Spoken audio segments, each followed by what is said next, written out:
So the most outrageous thing just happened yesterday, and I think we should talk about it. Because a 17-year-old was just unalived, and his crime was trust. His name was Thompson Adams Omokafe. I'll call him Thompson. Now, Thompson comes from a very wealthy, loving family. And that wealth and love was displayed in how he carried himself and even related with his peers. But you see, not everybody was happy about this. In fact, some were very jealous. An example is his former classmate, Elijah Emmanuel. And Elijah, soaking with all this jealousy, comes up with a very dangerous plan to partake of Thompson's family's wealth. And his plan was a straightforward one: kidnap Thompson and ask for a ransom. For the record, this was a very dumb plan, and in a minute I will explain why. And so Elijah recruits another similar-minded fellow, this guy, Tony Ogenata. And together, the two of them map out the plan.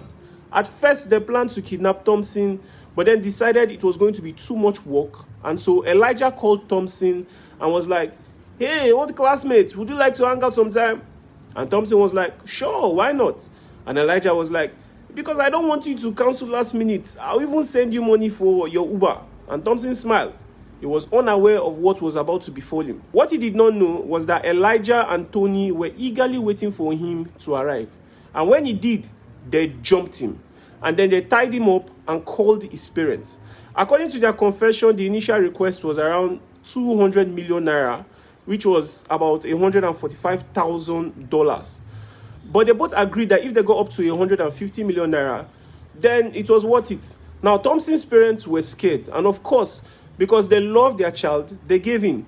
They transferred 200,000 naira to the kidnappers, just to appease them for the time being. But you see, Elijah and Tony got too excited. And while they began spending the money, Elijah suddenly remembered a vital detail.